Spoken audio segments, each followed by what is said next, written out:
دیکھیے اس حد تک امام زمانہ کی زیارت کے ہمیں خالی مشتاق نہیں، بلکہ جب ہم احادیث کا مطالعہ کرتے ہیں تو دیگر ائمہ بھی کس قدر شوق کے ساتھ امام زمانہ کے متعلق فرماتے تھے کہ پانچویں امام محمد باقر علیہ الصلوۃ والسلام فرماتے ہیں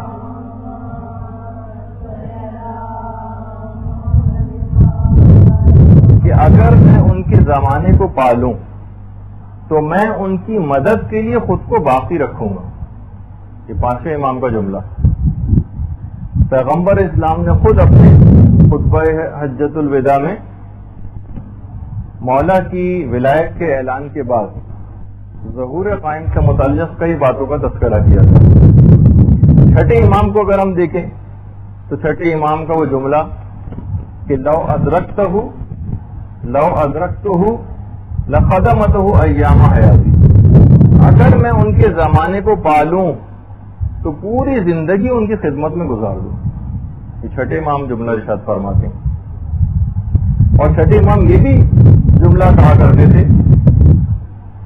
کہ تم لوگ امام زمانہ کی معرفت کو حاصل کرو، کیونکہ اگر تم امام کی معرفت کو حاصل کر لو گے تو پھر اس سے کوئی فرق نہیں پڑتا کہ آپ کا ظہور جلدی ہو یا دیر سے. تو مکمل طور پر اپنے آپ کو تیار کر کے رکھنا، اس سے پھر کوئی فرق نہیں پڑے گا. امام کا ظہور جلدی ہوتا ہے دیر سے ہوتا ہے، آپ نے بھی اپنی ذمہ داری پوری کی، اور جلد ہو یا بدیر بہرحال آپ ان کی خدمت میں پھر پہنچ ہی جائیں گے اگر آپ نے اپنی ذمہ داریوں کو پورا کیا. اچھا، پھر چھٹے امام کا وہ جملہ بھی ہے کہ اگر کسی کے دل میں واقعی بہت زیادہ اشتیاق ہو، ویسے تو اس کے کئی طریقے بیان ہوئے ہیں، کہ جو شخص بھی ہر نماز صبح کے بعد اور ہر نماز ظہر کے بعد اس طرح سے درود پڑھے گا اللہم صل علی محمد وعلی محمد وعجل فرجہم، تو وہ اس وقت تک نہ مرے گا جب تک کہ وہ حضرت قائم کو نہ پالے، یعنی ان سے ملاقات ضرور ہوگی. اچھا، اتنا اور بتا دوں کہ علماء نے اس سلسلے میں خاص طور پر بہت سی باتیں بیان فرمائی ہیں. ایک دفعہ پہلے بھی میں نے اس سے پہلے ذکر کیا تھا، بس کہیں الفاظ ذرا گستاخانہ نہ ہو جائیں، لیکن صرف سمجھانے کے لیے، اور جملہ بھی علماء کا ہی کہ ملاقات امام میں کوئی خصوصیت نہیں، رضائیت امام میں خصوصیت ہے. لوگوں کی تمام تر توجہات اس بات پہ مذکور ہو جاتی ہیں کہ بس ہم امام کو دیکھ سکیں، ان کی زیارت کر سکیں، واقعی اس سے بڑھ کر سعادت اور کون سی بات ہوگی. لیکن علماء کا جملہ ہے کہ خالی دیکھ لینا اور ان کی زیارت ہو جانا یہ اتنی بڑی خصوصیت نہیں ہے جتنی بڑی کہ امام آپ سے راضی رہیں. ابو جہل ہر وقت پیغمبر اسلام کو دیکھا کرتا تھا لیکن پیغمبر اس سے راضی نہیں تھے. اس کے مقابلے میں ویسے قرآن کبھی پیغمبر کو انہوں نے یہ نہیں دیکھا، لیکن جب ایک دفعہ آ کر گئے تو پیغمبر کا جملہ یہ تھا کہ مجھے عدن سے خدائے رحمان کی خوشبو آ رہی ہے. تو اس طرح کے جملے بھی ملتے ہیں. تو بہرحال اب کوشش یہ کرنا ہے کہ کوئی بھی ہم ایسا اپنے عمل کو اختیار نہ کریں، بات ابھی آگے چل کر آ رہی ہیں، کہ جو امام کو تکلیف پہنچانے والا ہو یا اذیت دینے والا ہو. جس سے پہلے کی نشست ہوئی تھی پچھلے ہفتے غالباً، اس میں برادر وسیع امام نے جو آپ کی خدمت میں پیش کی تھی حدیث، جو خود امام زمانہ ہی نے ارشاد فرمائی تھی کہ قد اذانا جو ولاء الشیعہ وہم اقرب. 3 گروہ امام نے بتایا کہ یہ 3 گروہ ایسے ہیں کہ جنہوں نے مجھے شدید اذیت پہنچائی. جو ولاء الشیعہ، شیعوں میں جو جاہل لوگ، امام کو شدید نفرت ہے جہل سے. وہم اقرب، اور احمق لوگ جو اپنے نفع اور نقصان کی جن کو کوئی پرواہ نہیں ہوتی، ان کو کچھ پتہ نہیں کہ جو اعمال ہم انجام دے رہے ہیں ان کا نتیجہ کیا نکلے گا. ان کو کچھ پتہ نہیں کہ نیکیاں اگر انسان کرتا جائے تو اس کی کیا جزا آخرت میں ملے گی، بالکل اپنے نفع اور نقصان سے آ رہی ہے. اور تیسرا گروہ وہ کہ جس نے اذیت پہنچائی امام کو، جو دین کو ایک مکھی کے پر سے بھی زیادہ اہمیت دینے کو تیار نہیں. تو بہرحال اب دیکھیے امام کو کیونکہ اس سے بہت نفرت ہے اور یہ اذیت پہنچانے والا عمل ہے جہل، اسی وجہ سے آپ کا یہاں پر مدرسے آنا تعلیم دین حاصل کرنے کے لیے انتہائی خوش آئند بات ہے، اور امام زمانہ کو انشاءاللہ یہ خوش کرے گا یہ عمل. اور اچھا دیکھیے، ایک تو وہ بات کہ جو دین کو ایک مکھی کے پر کے برابر بھی اہمیت نہیں دیتے، ہر قدم پر دین کو اہمیت دینا ہے.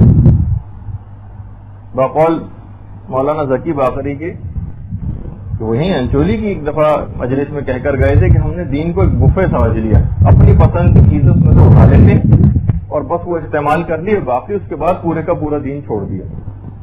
ہر قدم پر دین کو اہمیت دینا ہے، چاہے شادی کی تقریب ہو، چاہے موت ہو جائے گھر میں، خوشی ہو جائے، غم ہو جائے، مرض ہو جائے، پکنک پہ کہیں جانا ہو، گھر کے اندر رہنا ہو، ہر قدم پر اہمیت دینا ہے دین کہ کہیں دین کی کوئی خلاف ورزی نہ ہو جائے. اچھا دیکھیے، لوگ ویسے تو امام کے نام کا بڑا کلمہ پڑھتے ہیں، اور جہاں ذرا ذکر امام آ جائے ایسا جھک کے، بلکہ ایسا جھک جاتے ہیں گویا آپ سجدے ہی میں گر پڑیں گے. لیکن جہاں امام کا حق دینے کی باری آ جائے تو جناب پھر تو خمس ایسا ٹال مٹول سے کام لیا جاتا ہے، ایسے اس سے بچنے کے طریقے مثلا اختیار کیے جاتے ہیں. تو بہرحال یہ بات یاد رہے کہ ان کے مال میں تصرف کرنا، بلکہ کسی کے بھی مال میں تصرف کرنے کی اجازت نہیں. خود امام زمانہ علیہ الصلوۃ والسلام کا ارشاد ہے اس سلسلے میں،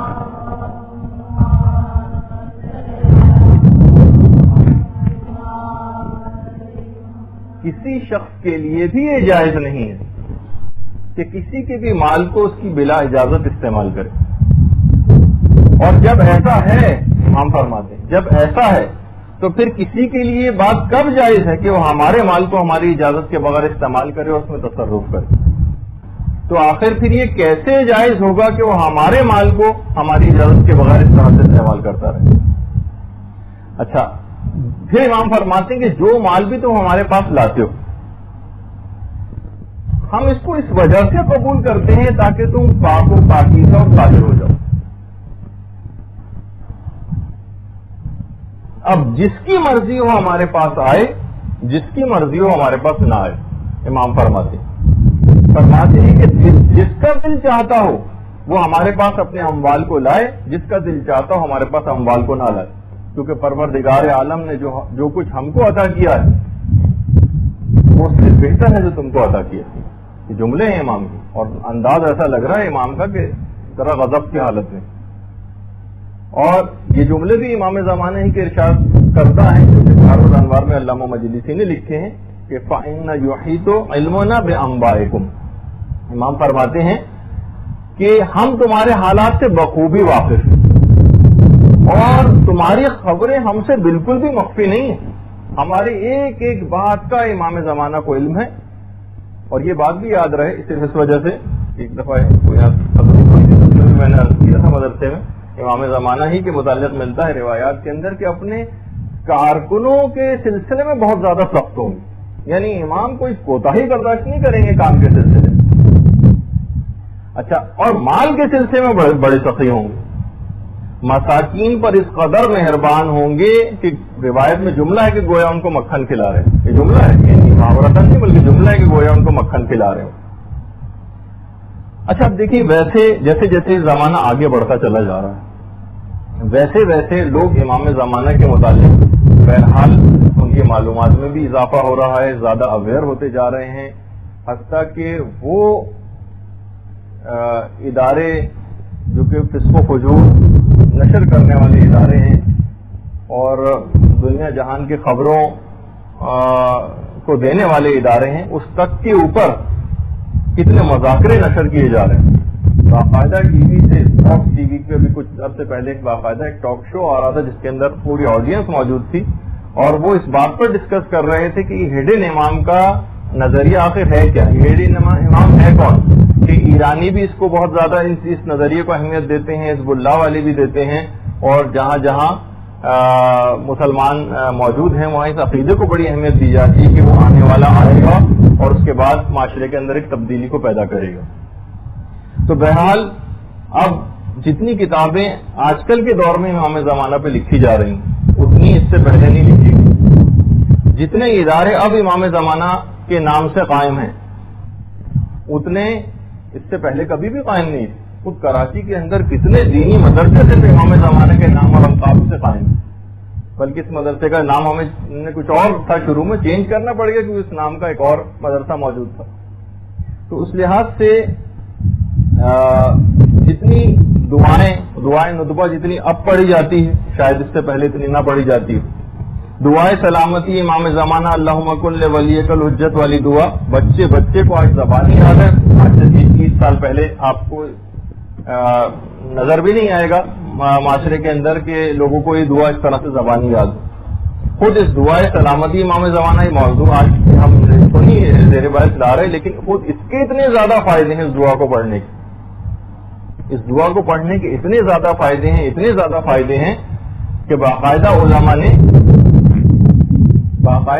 نے تقریباً 90 فائدوں کی ایک فہرست جو ہے وہ مرتب کی ہے، اور ہمارا انشاءاللہ ایک ارادہ ہے کہ اس کا اردو ترجمہ کر کے اور اس کو بھی شائع کیا جائے اور آپ کی خدمت میں پیش کی جائے کہ باقاعدہ صرف یہ اللہم کل ولیک الحجت ابن الحسن والی دعا 90 فائدے ہیں صرف اس دعا کے.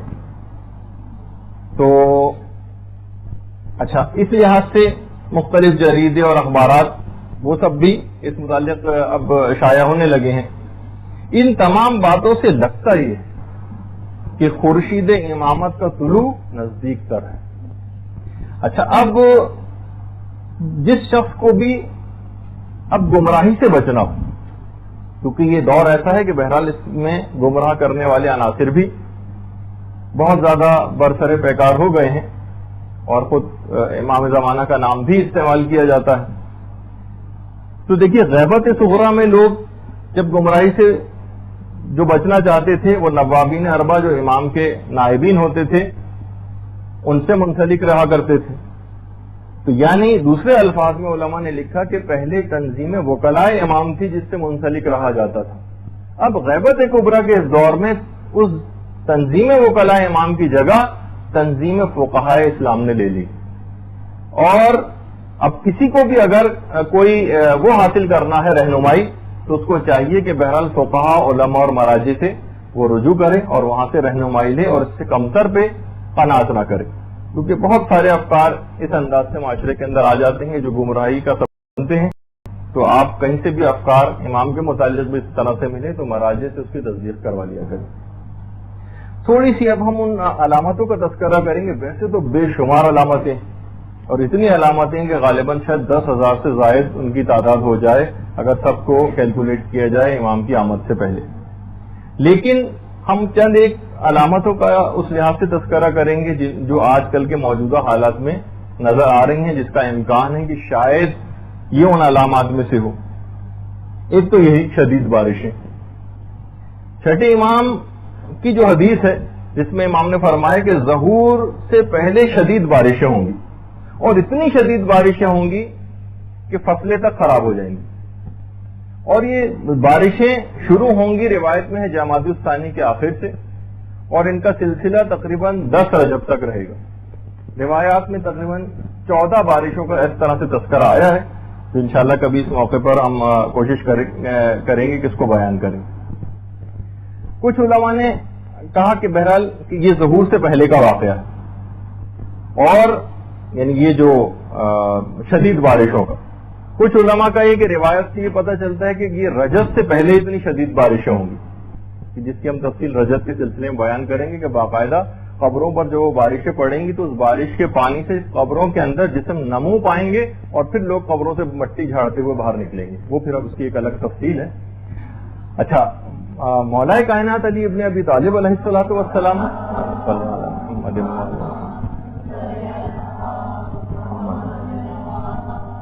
کی بھی اس سلسلے میں ایک حدیث ہے کہ العجب کل العجب بین جماد و رجب. شدید سخت حیرت ہے اور تعجب ہے اس واقعے پر جو جمادی الثانی اور رجب کے درمیان میں واقع ہوگا. اچھا، کچھ علماء جیسے میں نے کہا کہ بارشوں کو ظہور سے پہلے کیا واقعہ قرار دیتے ہیں کیونکہ اس سلسلے میں بھی روایات ہیں، اور کچھ ظہور کے بعد کے سلسلے میں بارشوں کو قرار دیتے ہیں. بہرحال آیت اللہ صادق صدر یہ فرماتے ہیں کہ روایات سے جو چیز ہم پر ثابت ہوئی ہے وہ یہ ہے کہ یہ ظہور سے پہلے کا واقعہ ہے. رجب کے سلسلے میں ہو سکتا ہے الگ بارشیں ہوں، لیکن جو علامات ظہور کے سلسلے میں اس میں بھی بارشوں کا تذکرہ آیا. اس کے بعد دوسری چیز جو کہ چھٹے امام کا بھی ہے کہ اس سال زلزلے بہت زیادہ آئیں گے. یعنی جس سال ظہور ہوگا اس سال زلزلے بہت زیادہ ہوں گے اور سردی بھی بہت زیادہ پڑے گی، بہار الانوار کی روایت. اس کے علاوہ بغداد میں ایک شدید زلزلے کی بھی خبر ہے. اب علماء نے کہا ہو سکتا ہے، کچھ معلوم نہیں کہ وہ ایک شدید زلزلہ جو ہے وہ کسی ایٹمی دھماکے کی خدا نخواستہ صورت میں ہو یا کسی اور وجہ سے، لیکن ایک شدید زلزلہ بغداد میں. اسی طریقے سے یہ بھی علامات میں سے ہے کہ اہل عراق اور اہل بغداد کا شدید خوف و ہراس کی حالت میں زندگی بسر کرنا. یہ جملے ہیں اور یہ تو ہم دیکھ رہے ہیں کتنے عرصے سے اہل عراق اور اہل بغداد باقاعدہ اسی طرح سے زندگی بسر کر رہے ہیں خوف میں. مشرق میں آگ کا ظہور ہونا، اور یہ آگ تقریباً 3 سے 7 دن تک مسلسل جاری رہے گی. علماء نے ایک امکان ظاہر کیا ہو سکتا ہے کہ تیل کے کنووں میں جو ہے وہ اس انداز سے کوئی آگ لگ جائے جسے 3 سے 7 روز تک بجھایا نہ جا سکے. اسی طریقے سے بشارت الاسلام میں باقاعدہ مصر کے حالات میں ایک عجیب و غریب روایت مصر کے لیے، اور وہ تو کچھ لوگ تو کہہ رہے ہیں بالکل پوری اترتی ہے مصر کے حالات پر. وہ کیا ہے کہ مصر والے اپنے سادات کو قتل کر دیں گے. انور سادات کو مصر کے اندر قتل بھی کیا جا چکا ہے. ایک امکان علماء نے کہا ظاہر کیا گیا ہے کہ مصر والے اپنے سادات کو قتل کر دیں گے. خالد اسلام بولی نے قتل کیا تھا انور سادات کو، اور کچھ علماء نے کہا نہیں، سادات سے مراد یہ بھی ہو سکتا ہے کہ اپنے جو حکمران ہوگا اس کو قتل کر دیں گے، جو ان کا اس وقت لیڈ کر رہا ہوگا، جو اس وقت رہبر بنا ہوا ہوگا ان کا، اس کو قتل کریں گے. تو بہرحال یہ اس لحاظ سے ہے بات. مصر کے لحاظ سے بھی بہت سی چیزوں کے اوپر امکان ہے کہ یہ چیز پوری اترے. اچھا، اس میں جتنی بھی باتیں بیان ہو رہی ہیں ہم امکان کے طور پر اس کو نقل کریں گے. کسی جگہ آپ بھی اگر ان باتوں کا کہیں پرچار کریں تو اس میں ایک امکان کی صورت میں اس کو نقل کیجیے گا. ایک فیکٹ کے طور پر بس یہی ہے جو آپ بیان کر رہی ہیں، بس یہی ہے جو علامت پوری ہو چکی ہے، اتنے یقینی طور پر. کیونکہ مثلا بغداد کی تباہی کا روایتوں میں ذکر ہے، بغداد کئی دفعہ اس طرح سے تباہ و برباد ہو چکا، کئی 3, 4, 5 دفعہ بغداد اس طرح سے تباہ و برباد ہو چکا. تو ہو سکتا ہے ابھی کا یہ واقعہ نہ ہو، بات کا ہو، لیکن ہمیں تو بہرحال کیونکہ ہم اس زمانے سے قریب تر ہیں تو امکان نسبتاً زیادہ بڑھتا چلا جا رہا ہے. عراق کے حالات کے اندر جو واقعات ملتے ہیں، روایات ملتی ہیں کہ عراق میں امام سے پہلے شیزبانی کا خروج ہوگا. شین یہ سواد بے الف نون چھوٹی ہے، شیزبانی. امام محمد باقر علیہ الصلوۃ والسلام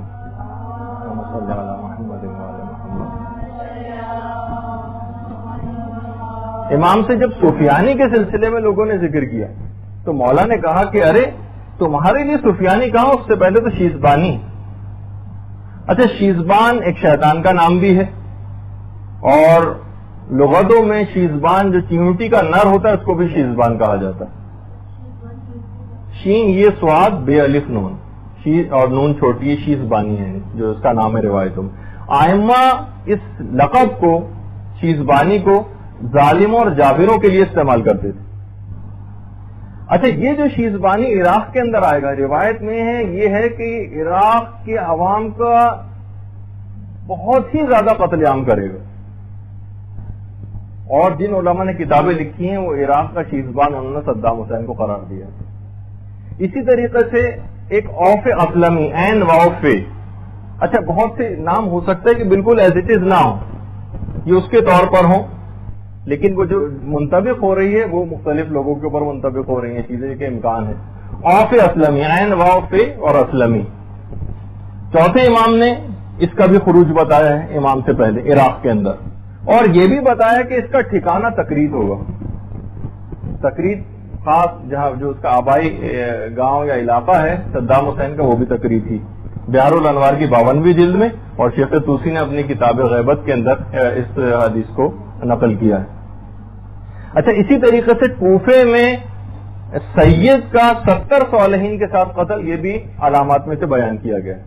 علماء فرماتے ہیں کہ شاید یہ واقعہ، یہ جو قتل ہے، یہ شاید شہید آیت اللہ باقر الصدر پہ صادق آتا ہو، اور ہو سکتا ہے کہ یہ کبھی اور کسی اور دور کے اندر بھی اس واقعے کو دہرایا جائے۔ علم کے لحاظ سے جو علامت ہے کہ ان قریب امام فرماتے ہیں کہ ان قریب کوفے سے علم اس طرح سے رخصت ہو جائے گا۔ اچھا، کوفے کے اندر وہ نجف کا علاقہ بھی پورا شامل ہے، اس طرح سے نکل جائے گا علم کوفے سے جس طریقے سے سانپ اپنی کینچ سے باہر آ جاتا ہے، اور پھر ایک دوسرے شہر کے اندر ظاہر ہوگا جس کا نام قوم ہے، وہ علم و فضل کا مرکز بن جائے گا، اور کوئی دنیا کے اندر ایسا نہ رہے گا جب اپنے علم و فضل کو ظاہر کرے گا قوم، کوئی دنیا میں ایسا نہ رہے گا جو دین سے واقف نہ ہو، حتیٰ کہ حجلے عروسی میں بیٹھی دلہنیں بھی دین سے واقف ہو جائیں گی۔ یہ جملہ ہے، اور یہ واقعہ بھی علماء نے کہا کہ یہ حضرت قائم کے ظہور سے پہلے کا واقعہ ہے، اور صدام حسین نے آپ کو جیسے کہ پتہ ہی ہے کس طرح سے اس علمی مرکز کو تباہ و برباد کرنے کی کوشش کی، اور کتنے نامساعد حالات میں آغا سیستانی وہاں پر حوض علم کو باقی رکھے ہوئے ہیں۔ لیکن اس سے پہلے جب قم میں شاہ کا دور تھا تو اس زمانے میں بھی وہاں کے حالات سے دل برداشتہ ہو کے قم سے طلبہ چھوڑ چھوڑ کے نجف گئے تھے، اور پھر نجف کے حالات میں پھر وہاں سے حوضے سے پھر اب قم جو ہے وہ دوبارہ اس انداز سے علم جو ہے منتقل ہوا، اور روایات کے اندر یہ چیز بھی آئی ہے۔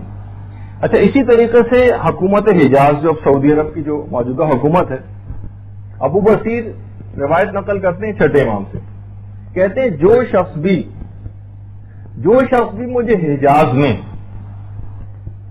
عبداللہ کے جانے کی خبر دے گا، میں وعدہ کرتا ہوں اس سے وعدہ کرتا ہوں کہ میں اسے امام زمانہ کے قیام کی خبر دوں گا، ان کی آمد کی خبر دوں گا۔ جو بھی حجاز میں مجھے عبداللہ کے جانے کی خبر دے گا۔ اچھا، اور یہ بھی روایات میں آیا کہ اس عبداللہ سے پہلے جو حکمران ہوگا اس کا نام ایک جانور کے نام پر ہوگا، اور وہ آپ کے علم میں بھی ہے، بات مشہور بھی ہوئی کہ جانور جس سے پہلے تھا فہد، اس کے معنی چیتا کے ہیں، اور اس کے بعد جو ہے عبداللہ نام کا جو اب حکمران آیا ہے، اور اس کے بعد امام فرماتے ہیں کہ جب عبداللہ مرے گا تو اس کے بعد عوام کسی ایک شخص پر اکٹھا نہیں ہوں گے، اور روزانہ یعنی حکومت حجاز اتنی متزلزل اور ڈاہا ڈول رہے گی کہ صرف مہینوں کے اندر اور دنوں کے اندر حکومتیں تبدیل ہوں گی۔ تقریباً 10 اس انداز سے لگتا ہے کہ شہزادے اور جو حکمران ہیں وہ اس طریقے سے قتل ہوں گے، اور یہاں تک کہ معاملہ صاحب الامر کے ہاتھ میں آ جائے گا۔ اچھا، اللہم صلی علی محمد وعلی محمد۔ اور اس کے بعد اس کے عبداللہ کے قتل کے بعد سالوں پر محیط اس حکومت کا خاتمہ ہو جائے گا، اور اس کے بعد جتنی بھی حکومتیں ہوں گی وہ صرف اور صرف چند مہینے اور دنوں کی مہمان ہوں گی۔ ابو بصیر نے مولا سے پوچھا چھٹے امام سے کہ مولا یہ بتائیے کہ کیا یہ سلسلہ بہت طولانی ہوگا؟ امام نے کہا ہرگز نہیں، یہ سلسلہ زیادہ دیر نہیں چلے گا، یہاں تک کہ پھر یہ سلسلہ چلتا ہوا صاحب الامر کے ہاتھ میں آ جائے گا، یعنی بہار کی باقاعدہ روایت ہے۔ تو اس سے معلوم یہ چلا کہ حجاز کا جو آخری حکمران ہوگا وہ عبداللہ نام کا ہوگا، اور اس کے بعد اگر کوئی حکومتیں آئیں بھی شہزادوں وغیرہ کی تو وہ اتنی کم مدت کی ہوں گی کہ بہت جلد یہ سلسلہ ختم ہو جائے گا۔ عبداللہ کی جو موت کی خبر ہے یہ یوم عرفہ لوگوں کو حج کے ایام میں ملے گی۔ چھٹے امام یہ جملہ ارشاد فرماتے ہیں کہ لوگ میدان عرفات میں موجود ہوں گے کہ ایک شخص خلیفہ کے مرنے کی آ کر خبر دے گا۔ جو بھی آ کر خبر دے گا، لگتا ایسا ہے کہ حاجیوں میں سے کوئی ہوگا جس کو یہ بات پتہ چلی کہ وہ خبر کو نشر کر رہا ہوگا، جیسے ہی وہ لوگوں کو خبر دے گا لوگ اس کے اوپر پل پڑیں گے اور اس کو اسی وقت قتل کر دیں گے۔ لگتا ایسا ہے کہ اس وقت کی جو پولیس یا فوج کے جو لوگ وہاں پر تعینات ہوتے ہیں وہ اس کو فوری طور پر مار دیں گے۔ اور پھر یہاں تک روایات میں ہے کہ اس قدر قتل عام اس سے پہلے شروع ہو جائے گا کہ جو جمارات ہیں، جو شیطانوں والی جگہ ہے، وہ پوری خون سے رنگین ہو جائے گی۔ اچھا، اسی طریقے سے رمضان کے بھی کچھ واقعات ہیں۔ اس سے پہلے ظہور سے پہلے لگتا یہ ہے کہ امت اسلامی اتنی جنگوں، قتل و غارت گریوں اور دہشت گردیوں کے نتیجے میں جو پوری امت ہے وہ کافی کمزور ہو چکی ہوگی، اور اجنبی اور رومی افواج مسلمان علاقوں میں داخل ہو چکی ہوں گی۔ یہ روایات میں اجنبی اور رومی افواج، روم جو ہے جو اس وقت موجودہ امریکہ ہے، اور جو یورپین یونین ہے اس کو روم کہا جاتا تھا۔ تو اجنبی اور رومی افواج، اجنبی سے مراد ہم اس کو اتحادی افواج کہنے جو مختلف علاقوں سے انہوں نے جمع کر رکھی ہیں، یہ مسلمان علاقوں میں داخل ہو جائیں گی، اور اس کے اندر نیٹو کی افواج وغیرہ بھی شامل ہو سکتی ہیں اگر یہ موجودہ اس کو تطبیق کی جائے کہ موجودہ زمانے میں۔ اچھا، نشانیاں مسلسل پوری ہو رہی ہوں گی یہاں، اور مومنین کے دل بہت زیادہ پر امید ہوں گے کہ بس اب امام کا ظہور قریب تر، دل امام کی طرف جھکے ہوئے ہوں گے، اور مومنین ظہور امام کے دن گن رہے ہوں گے۔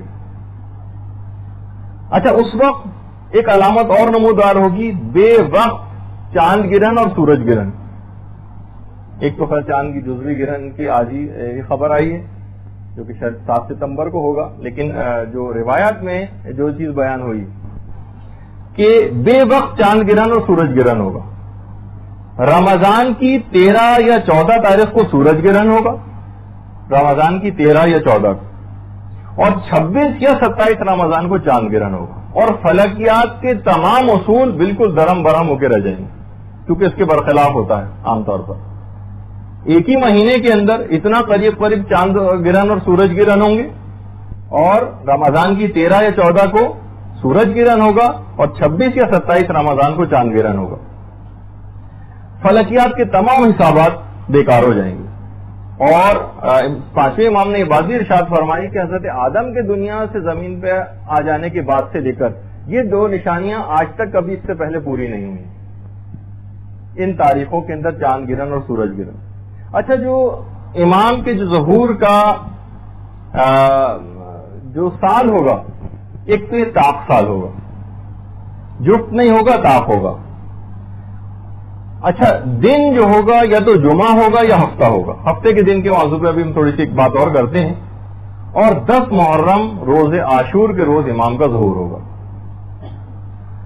اچھا، ابو بصیر سے جو روایت ہے وہ یہی ہے کہ اسی سال جب امام کا ظہور ہوگا، ایک تو 10 محرم عاشورے کا روز ہوگا، جمعہ یا ہفتہ ہوگا۔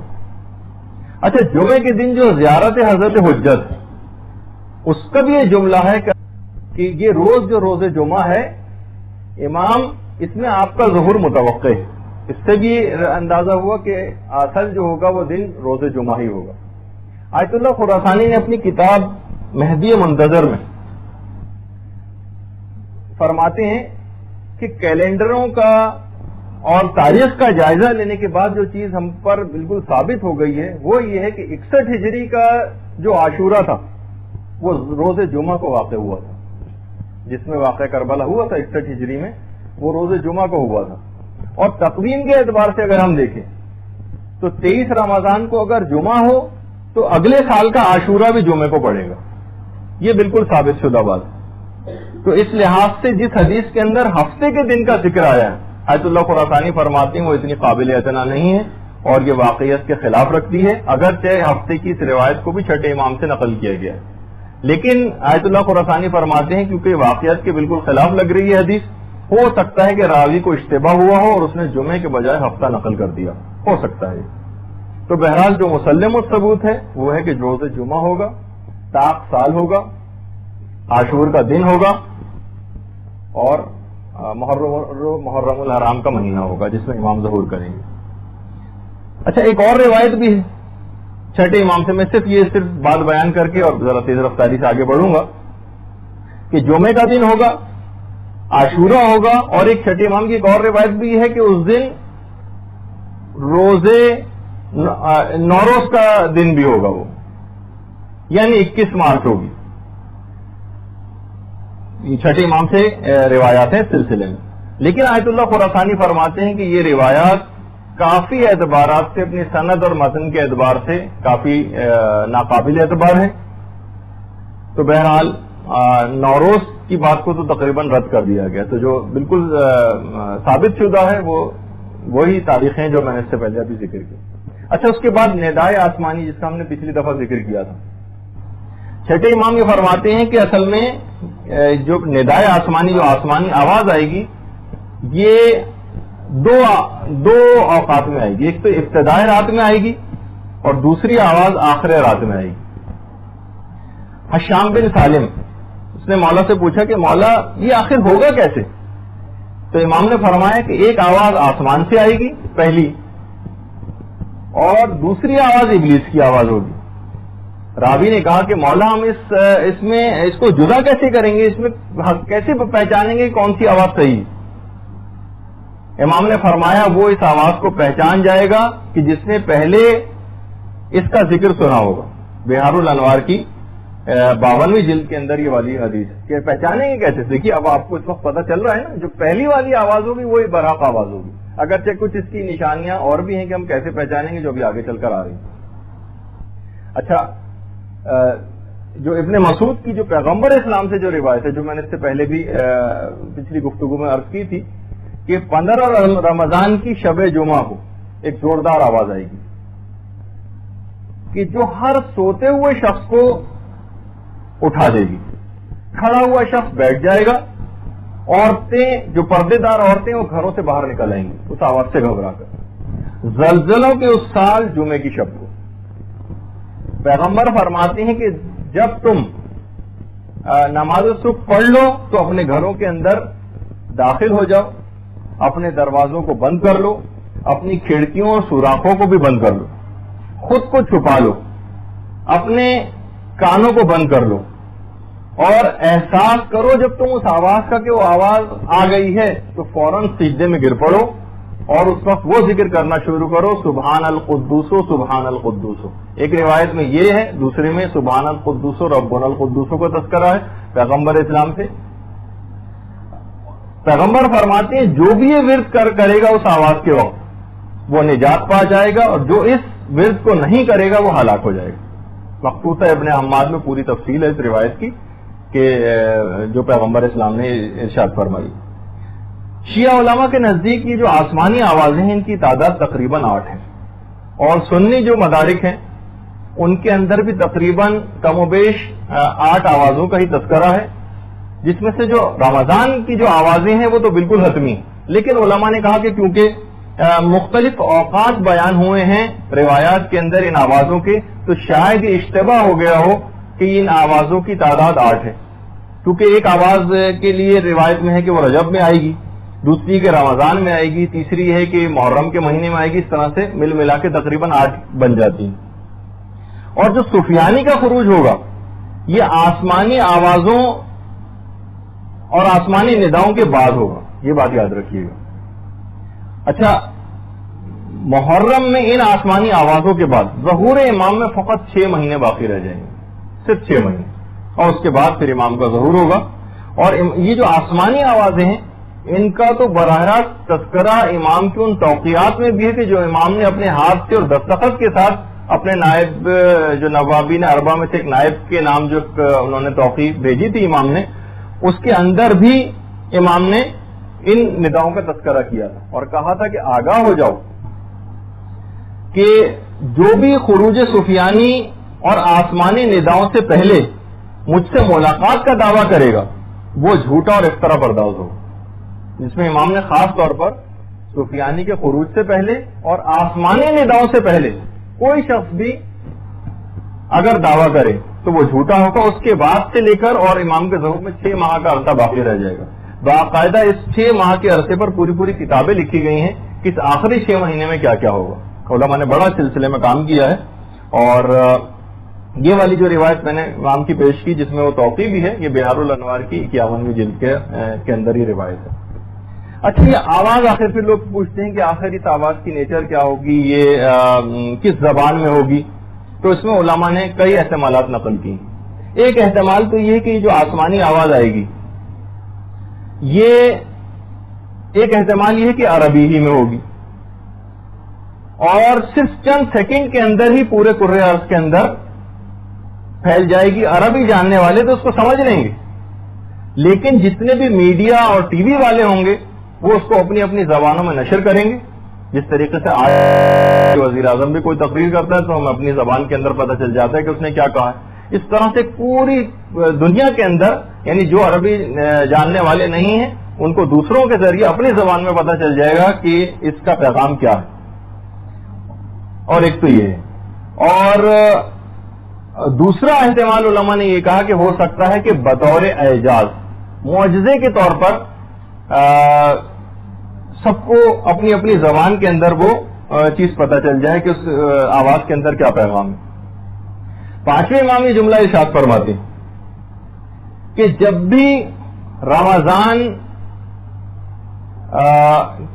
رمضان میں وہ آواز آ جائے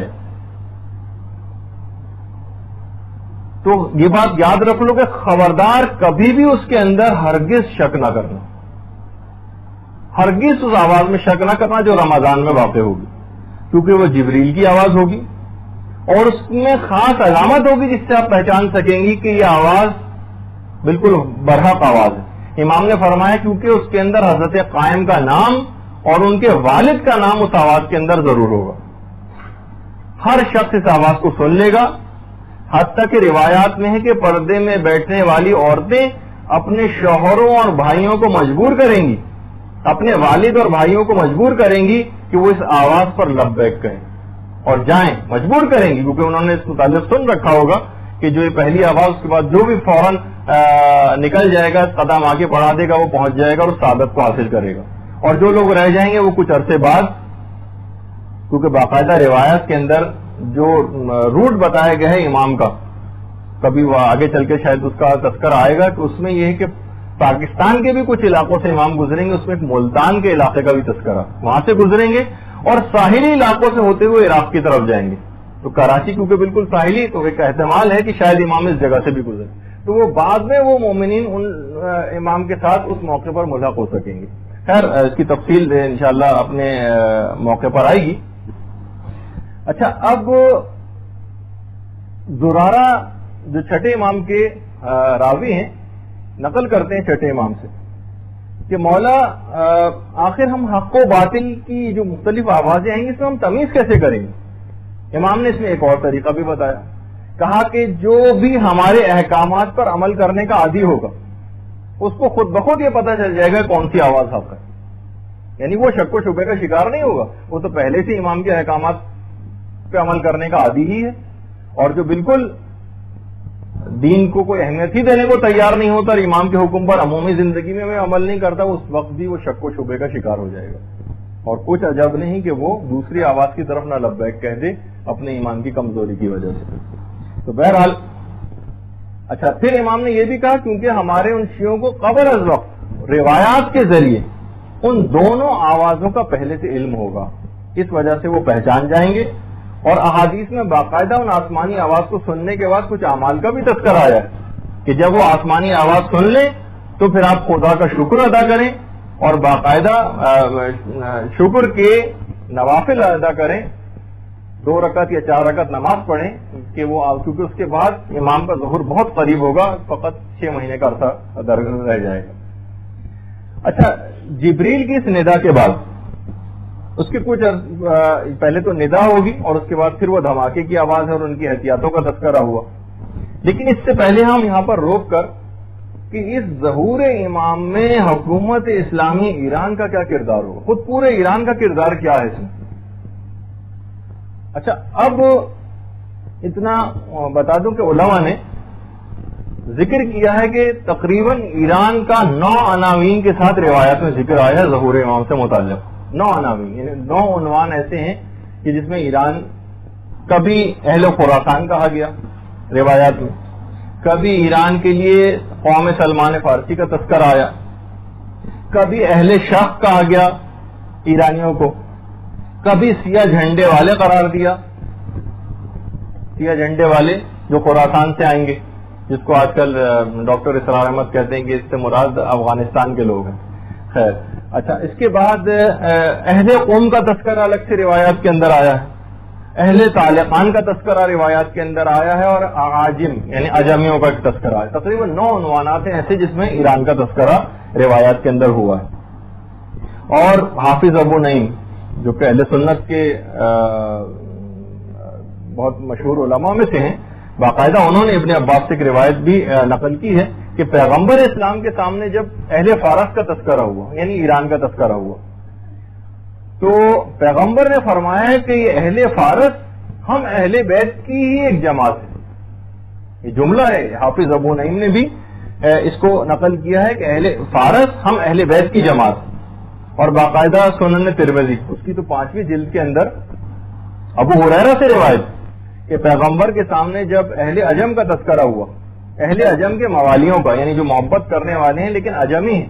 اس زمانے میں عجم ایران کو کہا جاتا تھا، حالانکہ اس زمانے میں تو ایران مکمل طور پر کافر تھا. اور اس کے بعد پھر جب اہل بیت وہاں پر گئے اور اس کے بعد پھر وہاں پر شیعت کی ابتدا ہوئی، تو پیغمبر کے سامنے جب اہل عجم کے موالیوں کا اور چاہنے والوں کا تذکرہ ہوا تو پیغمبر نے فرمایا، اب دیکھیے سنن ترمذی کی روایت کہ خدا کی قسم بالتحقیق میں ان لوگوں پر تم لوگوں سے زیادہ بھروسہ کرتا ہوں.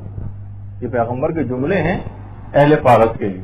اپنے صحابیوں سے مخاطب ہو کے پیغمبر فرما رہے ہیں خدا کی قسم بالتحقیق میں ان لوگوں پر تم لوگوں سے زیادہ بھروسہ کرتا ہوں. ظہور کی راہ کو ہموار کرنے میں 2-3 شخصیات کا امام کے ظہور سے پہلے روایت میں بڑا تذکرہ ہوا اور آپ سنتی بھی رہتی ہیں. ایک تو سید خراسانی کا تذکرہ، جن کو ایک اور نام بھی آیا ہاشمی خراسانی. اگر یہ دونوں الگ الگ شخصیات بھی ہوں، علماء نے کہا، تو پھر 3 شخصیات اس طرح سے ہو جائیں گی: سید خراسانی، ہاشمی خراسانی اور شعیب بن صالح تیسری شخصیت. اور ان سے بھی پہلے روایات میں سید خراسانی سے پہلے ایک حکومت اسلامی کے قیام کی نوید سنائی گئی ہے جو ایک مرد قوم کی قیادت میں ہوگی. علماء نے کہا کہ بہرحال اس وقت یعنی احتمال یہ ہے کہ خراسانی سید زادہ اسلامی حکومت کا سربراہ تو بن چکا ہے اور اب شعیب بن صالح کا انتظار ہے. اچھا، مولا کا ایک اور روایت بھی ہے جس میں امام نے فرمایا، بہار میں ہے، کہ جب 3 حالتیں نمودار ہو جائیں تو پھر تو فتح و کامیابی کا تم انتظار کرنا. ان 3 میں سے ایک یہ ہے، وہ ہے خراسان سے سیاہ پرچموں کا ظہور ہونا. اچھا، خراسان سے مراد، یہ بات یاد رکھی کہ پورا ایران اس سے مراد ہے. اچھا، اب سیاہ پرچموں کا بلند ہونا خراسان سے، کیونکہ خراسان قدیم جغرافیے کے اعتبار سے ایک وسیع اور عریض علاقہ ہے. خراسان ایک حصہ روس میں بھی ہے، ایک حصہ افغانستان میں ہے اور ایک حصہ تو ایران میں. مشہد بھی اسی کے اندر شامل ہے. اچھا، ابو بصیر نے چھٹے امام سے ہے کہ ایک سید جو ذریت اہل بیت سے ہوگا وہ ظہور امام سے پہلے حکومت کو قائم کرے گا اور آپ کی حکومت کے لیے ایک تمہیدی کام کرے گا. وہ سید زادہ احکامات اسلامی میں بے انتہا سختی سے کام لے گا، کوئی رشوت اور سودے بازی نہ کرے گا، کسی سے کوئی رعایت نہ کرے گا، دوستی اور اقربا بربری سے بالکل اجتناب کرے گا اور حکم خدا میں بہت سخت ہوگا. علماء نے اس سے مراد امام خمینی کی ذات گرامی کو لیا اور بالکل ایک ایک لفظ، ابھی آگے چل کے ایک اور روایت آ رہی کہ پورا ایک ایک لفظ امام خمینی پہ پورا اترتا ہے اور آج تک کبھی قوم کے کسی فرد کے اوپر اس انداز سے یہ چیز پوری نہیں اتری. اچھا، امام خمینی تو اپنا دور بہرحال گزار گئے. اب جو پیش کرنے والا ہوں امام موسیٰ کاظم علیہ الصلوۃ والسلام سے ہے. اللہم صلی علی محمد وعلی محمد. اور بہار الانوار کی 60ویں جلد کے اندر اس روایت کو کہ قوم سے ایک مرد ظاہر ہوگا جو لوگوں کو حق کی دعوت دے گا، اس کے گرد اس کی قوم اکٹھی ہو جائے گی، ان کے دل فولاد کی طرح سے سخت ہوں گے، تند و تیز ہواؤں کے جھکڑ ان کو ہلا نہ سکیں گے، نہ وہ لوگ جنگ سے اکتائیں گے اور نہ ہی وہ لوگ بزدل ہوں گے، خدا پر بھروسہ کرتے ہوئے ہوں گے اور عاقبت تو فقط پرہیزگاروں کے لیے. یہ جملہ ہے امام کا. اور عفان بصری جو راوی ہیں چھٹے امام سے ذکر کرتے ہیں کہ تم جانتے ہو امام نے فرمایا کہ اس کا نام قوم کیوں رکھا گیا ہے؟ دیکھیں ہم ایران کے اس کا تذکرہ کر رہے ہیں کہ ظہور امام میں ایران کا کیا کردار ہوگا. عفان بصری سے چھٹے امام فرماتے ہیں کہ تم کو پتا ہے کہ اس کا نام قوم کیوں رکھا گیا؟ کیونکہ قوم کے لوگ قائم آل محمد کے ساتھ اکٹھے ہوں گے، آپ کے ساتھ قیام کریں گے، اس پر مستقیم ہوں گے اور خدا ان کے ذریعے حضرت حجت کی مدد فرمائے گا. 60ویں جلد بہار الانوار کی اس میں پوری اس طرح سے روایات موجود ہیں. اچھا اس کے ساتھ ہی اگر ہم دیکھیں تو خراسان کا بھی آپ نے تذکرہ سنا، اس سے تو مراد پورا بھی مراد ہے ایران. اسی طریقے سے تہران والوں کا بھی تذکرہ روایات کے اندر آیا ہے. چھٹے امام کی خدمت میں باقاعدہ شہر جو رے کے نام سے تھا، رے کو موجودہ تہران کہا جاتا ہے. رے کا جو یہ سمجھنے کے لحاظ سے ایک تو شہر رے یہ پرانا ایک لحاظ سے جو نام ہے اس کو موجودہ تہران کہا جاتا ہے. کہا کہ مولا ہم رے سے تعلق رکھتے ہیں. امام نے فرمایا مرحبا بے اخواننا من اہل القوم، میرے یعنی خوش آمدید ہو، ویلکم امام نے کہا بے اخواننا میرے بھائیوں کو جو کہ اہل قوم ہیں. انہوں نے کہا مولا نحنو من اہل الرے، ہم تو لیکن رے سے تعلق رکھتے ہیں. امام نے پھر یہی جملہ کہا مرحبا بے اخواننا من اہل القوم. انہوں نے پھر کہا مولا ہم رے سے تعلق رکھتے ہیں. امام نے پھر وہی جملہ استعمال کیا اور کئی جملے اس طرح سے بار بار ہوئے. علماء نے کہا کہ اس کے معنی یہی ہیں کہ امام ان سے یہ کہہ رہے تھے کہ بہرحال یعنی ایک لحاظ سے موجودہ زمانے کے اندر بھی نظر آتا ہے کہ بہرحال کہ اہل قوم ہی کے خط کے اوپر پورا اس وقت ایران، چاہے وہ ریک تہران کا علاقہ ہو یا کچھ، تو امام نے بار بار ان کو قوم کے مردوں کے طور پر ہی ان کو خوش آمدید کہا، کیونکہ پورا ایران اس وقت قوم کا جو خط ہے اور جو راستہ ہے اس کے اوپر گامزن. اچھا اسی طریقے سے امام نے انہی لوگوں سے پھر کہا کہ اللہ کا بھی ایک حرم ہے جو کہ مکہ ہے، پیغمبر اسلام کا ایک حرم ہے جو کہ مدینہ ہے، امیر المومنین کا ایک حرم ہے جو کہ کوفہ ہے، اور ہم اہل بیت کا بھی ایک حرم ہے اور وہ شہر قوم ہے. اور عنقریب ہماری اولاد میں سے ایک خاتون معظمہ فاطمہ کے نام سے ہوں گی جو وہاں پر دفن ہوں گی. جو شخص بھی ان کی زیارت کو جائے گا اس پر جنت واجب ہو جائے گی.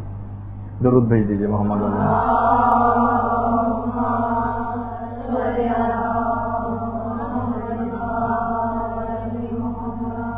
ایک اور روایت میں بھی کہ امام فرماتے ہیں کہ اگر کوئی جابر شخص قوم کے بارے میں کوئی بھی برا ارادہ کرے گا تو اس پر فوراً عذاب خدا آ جائے گا.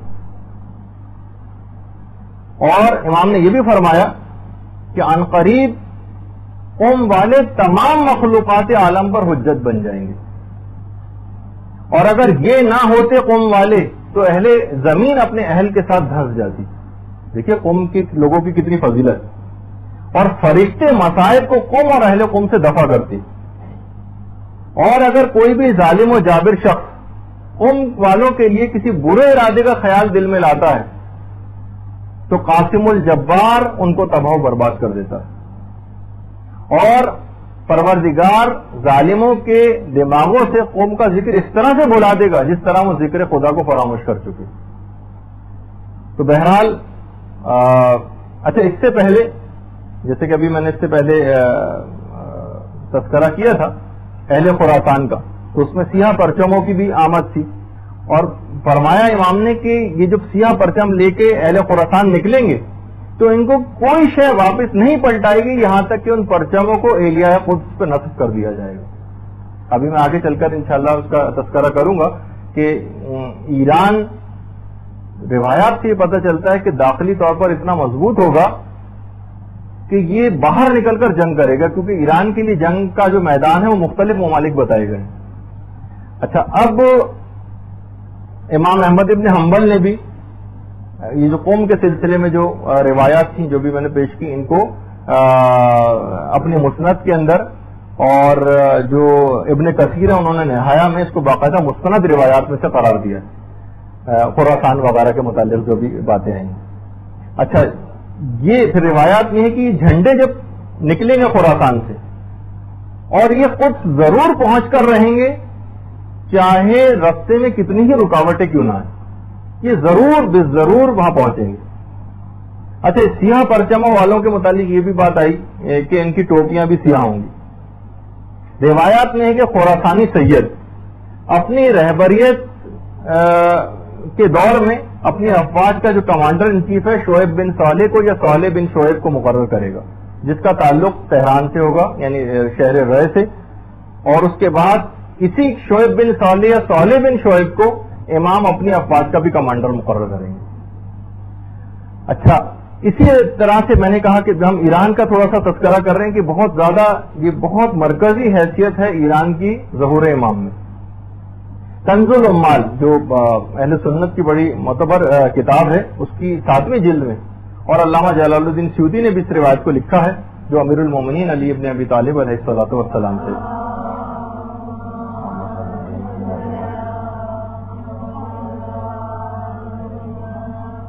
کہ کیا کہنے طالع خان کی، یہ امام کا جملہ ہے۔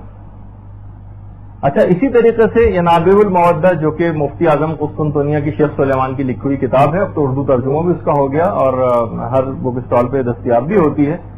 امام نے فرمایا بخن بخن للطالقان، جو کہ آپ سنتی ہیں نا حضرت عمر کا ایک جملہ اس لحاظ سے جو انہوں نے مبارکباد کے طور پہ بخن بخن یا علی انت مولا کل مومن و مومنہ جو انہوں نے جملہ ذکر کیا تھا اس وقت، تو ان دونوں کے اندر بہرحال کیا کہنے طالقان کی اور اس کے بعد بخن بخن، دونوں کے اندر بہرحال یہ توصیفی اور مدح کے لیے امام نے جملے استعمال کیے۔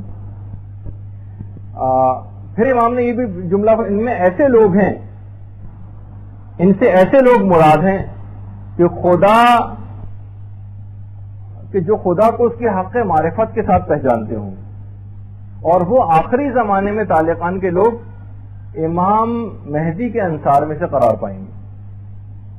اچھا، چھٹے امام نے ایک جملہ اور ارشاد فرمایا، کہا کہ طالقان کے اندر ایک خزانہ ہے جو نہ سونے کا ہے نہ چاندی کا، بلکہ وہ ایک ایسے افراد ہیں، وہ ایسے مرد ہیں جن کے دل فولاد سے زیادہ سخت ہوں گے، اور ان کو اگر پہاڑوں کے اوپر بھی لگا دیا جائے تو پہاڑوں کو اپنی جگہ سے ہٹا دیں، وہ امام کے گرد گھیرا ڈال لیں گے وہ لوگ، اور وہ امت میں اپنے سید کی اور اپنے رہبر کی سب سے زیادہ اطاعت کرنے والے لوگ ہوں گے طالقان کے۔ خدا ان کے ذریعے امام حق کی نصرت فرمائے۔ اس سے آپ پتہ چل رہا ہے کہ ایران کا کتنا مرکزی کردار ہے۔ اچھا، علماء نے کہا کہ یہاں طالقان سے مراد جو ہے خاص طالقان کا علاقہ مراد نہیں ہے، بلکہ اس سے پورا ایران مراد ہے۔ وجہ اس کی ہے کہ اس زمانے میں قدیم جغرافیے میں طالقان کی ایک خصوصی حیثیت تھی جس کی وجہ سے وہ مشہور ہوا، لیکن وہ ہے بہرحال ایرانی کے اندر۔ اسی طریقے سے روایات میں ذرا حیرانگی بعض اوقات ہوتی ہے کہ کتنی واضح روایات ہیں۔ آخری زمانے میں فتنہ فلسطین کا لفظ باقاعدہ روایت میں آیا ہے، مخطوطہ ابن حماد کی باقاعدہ روایت بھی ہے کہ فتنہ فلسطین کے نتیجے میں شام والوں کو اس طرح سے ہلایا جائے گا جس طرح مشق میں پانی کو ہلایا جاتا ہے، یہ باقاعدہ روایت ہے۔ اچھا، شام کے اندر یہ بات یاد رکھیے کہ موجودہ جو لبنان ہے یہ شام کا ایک حصہ ہی سمجھا جاتا ہے، یعنی سمجھے شام کے اندر ہی آتا ہے، ورنہ تو لبنان خود بہت چھوٹا سا ہے، لیکن شام کے اندر ہی اس کو شمار کیا جاتا ہے کہ فتنہ فلسطین کے نتیجے میں اس طرح سے شام والوں کو ہلایا جائے گا اس طرح مشق میں پانی کو ہلایا جاتا ہے۔ اچھا، روایات میں میں نے جیسے کہ ابھی کہا اس سے پہلے کہ ایران کے لیے جو میدان جنگ ہے یہ ایران سے باہر ہے، عراق میں شام اور فلسطین یہ ایرانیوں کا میدان جنگ بتائے گئے ہیں روایات کے اندر۔ اس سے معلوم یہ چلا، جیسے میں نے اس سے پہلے کہا تھا، کہ ایران داخلی طور پر اتنا مضبوط ہوگا کہ وہ باہر نکل کے جنگ کرے گا، یعنی باقاعدہ اس پر اس طرح سے اٹیک نہیں ہوگا، وہ خود باہر نکل کر جنگ کرے گا۔ اسی طریقے سے سید خراسانی، روایات میں ہے کہ سید خراسانی کی رہبریت میں افواج نکلیں گی۔ اچھا، اس سید خراسانی کے لیے تو یہ کہ یہ اپنی افواج کا رہبر ہوگا، پھر یہ جو سید خراسانی ہوگا یہ اپنے پرچم کو شعیب بن صالح کے سپرد کرے گا، اور شعیب بن صالح پھر اس پرچم کو امام زمانہ کو سپرد کر دیں گے۔ سید خراسانی کی آمد اور شعیب بن صالح کی آمد کے بعد ظہور امام میں 72 مہینوں کا فاصلہ ہوگا، یعنی 6 سال کا۔ روایات میں تقریباً 6 سال تذکرہ ہوئے. اچھا اسی طریقے سے جو باقاعدہ جو اپنے امام کے مولا کائنات کے صحابی تھے کمیل ابن زیاد, امام نے ان کو بھی ایک علامت کا نشانی کے طور پر آخری زمانے کی چیز بتائی تھی جو کہ بہت مشہور بھی ہوئی تھی اور علماء نے اس کو بیان بھی کیا تھا کہ اس زمانے میں جو عالیشان عمارتیں ہوں گی ان میں ہر گھر میں شیطان آ کر بیٹھ جائے گا اور لوگ اس شیطان کی علامت کو اپنے گھروں کی چھت پر لگائیں گے. وَيُسَمَّى بِأَنْتِينَا, امام فرماتے ہیں مولا کائنات, اور اس شیطان کا نام انتینا ہوگا. کتاب الملاحم والفتن کی روایت ہے باقاعدہ کہ خود امام نے یہ جملہ ارشاد فرمائے کہ اس زمانے میں ہر گھر میں شیطان آ کر بیٹھ جائے گا اور شیطان کی اس علامت کو لوگ اپنے گھروں کی چھت پر لگائیں گے. وَيُسَمَّى بِأَنْتِينَا, اور اس کا نام انتینا ہوگا. اس زمانے کے علماء نے, جو پچھلا دور تھا, باقاعدہ پوری کی پوری ڈکشنریاں کھنگال ڈالی, انتینا نام کی کوئی چیز نہیں ملی. اور امام کا ایک جملہ اور بھی تھا, اسی ملاحم والفتن, کتاب الملاحم والفتن ہی کی روایت ہے کہ امام نے جملہ ارشاد فرمایا جس پہ باقاعدہ کتابوں کو شائع کرنے والوں نے نوٹ لکھا کہ یہ روایت صحیح نہیں لگتی. کہا کہ آخری زمانے میں لوگ آلات موسیقی کو اپنی جیبوں میں ڈال کر پھرا کریں گے. اور علماء زمانے کے جو تھے کہا کہ ممکن نہیں, اس زمانے میں جو بڑے بڑے آلات ہوتے ہیں کیسے ممکن ہے کہ اس کو لوگ جیب میں ڈال کر پھریں. اور پھر یہ بھی ہے روایات کے اندر آخری زمانے میں کہ اہل روم کی مداخلت اتنی زیادہ, اہل روم فلسطین کے معاملے میں اتنی زیادہ مداخلت کریں گے کہ ان کی افواج اس علاقے کے اندر آ جائیں گی. اچھا اتنا اور بتا دیا جائے کہ بہرحال وہ جو آپ سنتی ہیں کہ دنیا کی تقریباً 1/3 آبادی 1/3 یہ ظہور امام سے پہلے ہلاک ہو چکے کی جنگوں کے نتیجے میں. لیکن اس میں بہرحال ایک علماء نے جو اس کے اندازے قائم کیے ہیں روایات سے کہ یہ جو دنیا کی 1/3 آبادی ختم ہوگی یہ امریکہ اور یورپی ممالک کی ہوگی. ایشیا اور مشرق وسطی کے علاقے کے اندر اتنی تباہی نہیں ہوگی کہ جتنی کہ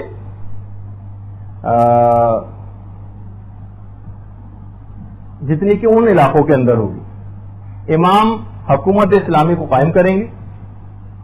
اور اتنا اور بتا دیا جائے کہ آج بھی کچھ علاقے ایسے ہیں, روایات میں آئے ہیں, علماء نے ذکر کیے ہیں کہ جہاں پر مکمل امام کی حکومت قائم ہے اور تمام اسلامی احکامات کے اوپر آج بھی وہاں پر مکمل طور پہ عمل ہوتا ہے. یا بلقا اور سابلقا ان علاقوں کے نام ہیں, اور باقاعدہ جو وہاں کا دارالحکومت ہے اس کا بھی نام آیا ہے ظاہرہ کے نام سے.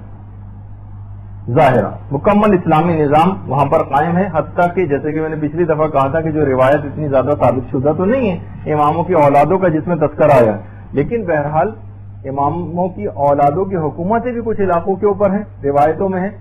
صافیہ, سلون اور قناطیت باقاعدہ ان کے شہروں کے نام ہیں. اور امام کی جو 4 اولادیں ہیں ان کو تو نام بھی روایات کے اندر آئے. البتہ وہی میں نے جس سے پہلے کہا تھا وہ دماغ میں رہے کہ وہ اتنی زیادہ ثابت شدہ روایت تو نہیں, لیکن بہرحال یعنی امام کے ایک بیٹے کا نام قاسم ہے جس کے لحاظ جبھی امام کی کنیت ابو القاسم دی. البتہ اتنا اور بتا دیا جائے کہ کنیت جس کا بیٹا ہے یا کوئی اولاد ہو اس سے کنیت عربوں میں نہیں بنتی, یعنی وہ تو ہوتی ہے کنیت, لیکن اس کے بغیر بھی کوئی شخص کسی بھی کی اگر اولاد نہ بھی ہو تو اس کی بھی کنیت ہو سکتی ہے. اچھا ایک تو قاسم ہے جس کے لحاظ سے ابو القاسم امام کی کنیت ہے. امام کے ایک بیٹے کا نام عبد الرحمان ہے, ایک بیٹے کا نام ہاشم ہے اور ایک کا نام ابراہیم. یہ 4 بیٹوں کے نام امام کے روایات میں آئے ہیں. اور باقاعدہ جو جزیرے خضرا والی روایت جسے علماء نے قابل اعتنا نہیں سمجھا ہے, بہرحال وہ علامہ مجلسی نے اس روایت کو نقل کیا. گرین لینڈ جو بحر ابیض کا جو علاقہ ہے وہاں پر جہاں امام کی حکومت قائم اس کا تذکرہ جو روایات میں آیا ہے.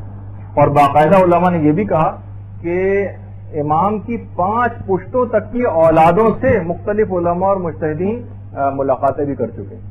لیکن بہرحال یہ ابھی ہم اس میں کوئی عقائد کی تو کوئی بات ہے نہیں کہ اس میں ہم کوئی تجزیہ و تحلیل کر کے کوئی ایک حتمی نتیجے کے اوپر پہنچنے کی کوشش کریں. مختلف روایات ہیں تو وہ آپ کے سامنے بیان ہو رہی ہیں. اور امام ہر سال حج کرنے کے بعد تمام معصومین کی قبور کی زیارت کو جاتے ہیں اور اس کے بعد پھر اپنے کاموں کے اندر مصروف ہو جاتے ہیں. اچھا جس وقت امام کا ظہور ہونے والا ہوگا, یہ بھی ایک بڑا ایک دلچسپ ذکر آیا ہے روایات میں کہ جب یہ اس وقت آسمانوں کی ایک عجیب کیفیت ہوگی، آسمانوں کی غیبت نعمانی میں بھی ہے اور بہار الانوار کی 52ویں جلد میں بھی ہے کہ چھٹے امام جملہ ارشاد فرماتے ہیں کہ شب جمعہ جب جس دن ظہور ہونے والا ہوگا شب جمعہ، فرشتے دنیا کے آسمان پر نازل ہوں گے، ایک فرشتہ دنیا کے آسمان پہ نازل ہوگا اور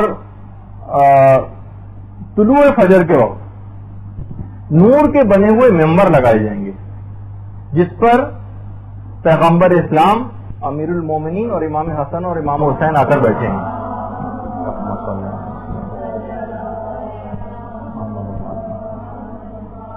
ان کے اطراف میں تمام انبیاء ہوں گے، خالص مومنین ہوں گے، صالحین ہوں گے اور فرشتے اکٹھے ہو جائیں گے ان ممبروں کے گرد، آسمانوں کے دروازے کھول دیے جائیں گے۔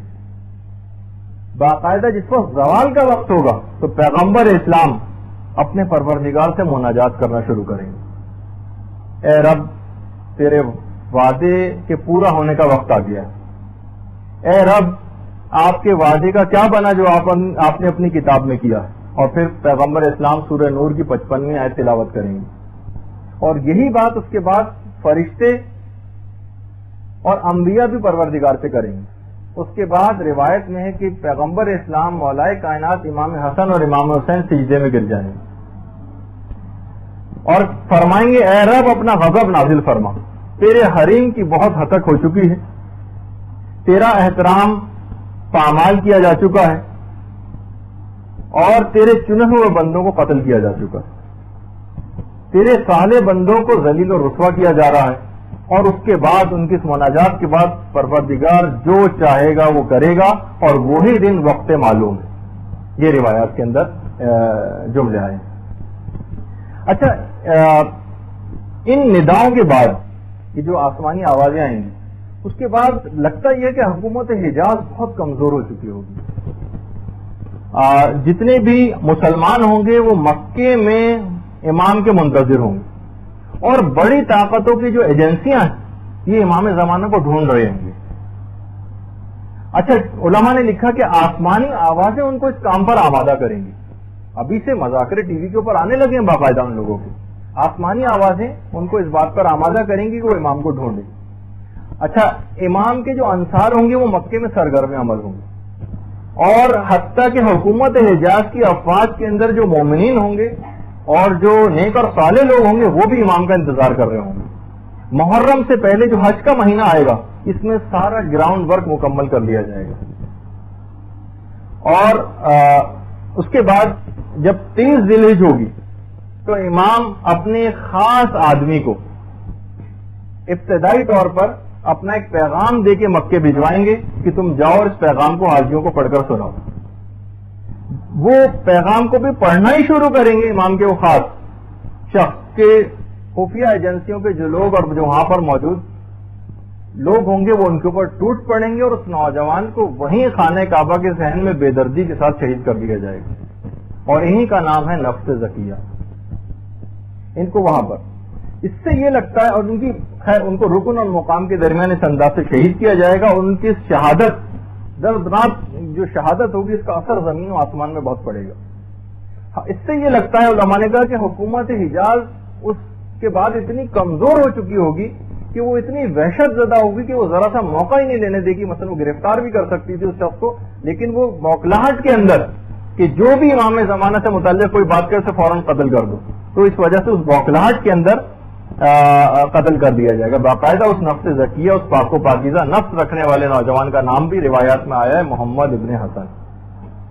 ان کی شہادت میں اور امام کے ظہور میں چھٹے امام فرماتے ہیں فقط 15 دن کا فاصلہ ہوگا، یعنی تقریباً 23 سے 24 ذی الحجہ کو وہ آ کر یہ پیغام پڑھیں گے اور شہید ہوں گے، اور 10 محرم صرف 15 روز کا فاصلہ امام کے ظہور میں رہ جائے گا۔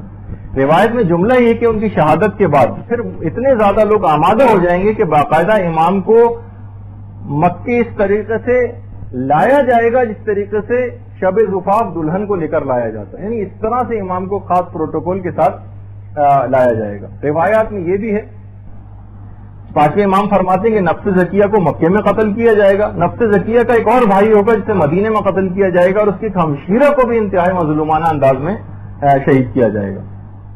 اچھا، پھر اس کے بعد امام کا دیکھیے جب ظہور ہونے والا ہوگا نا تو تقریباً 14 ماہ لگیں گے اس کو پورے طور پر ہونے میں. پہلے 6 مہینے تو خوف و ہراس کے ہوں گے، جس میں امام ظاہر نہیں ہوں گے، صرف امام پوشیدہ رہتے ہوئے اپنے لوگوں کی رہنمائی کر رہے ہوں گے. آخری 8 ماہ پھر اس کے بعد مکے کے اندر پھر باقاعدہ پورا روٹ ہے کہ مکے سے پھر مدینہ امام جائیں گے اور اس کے بعد پھر عراق جائیں گے اور اس کے بعد پھر قدس کی طرف جائیں گے، کیونکہ امام کا پہلا ہدف اس کے بعد قدس کی آزادی ہوگا.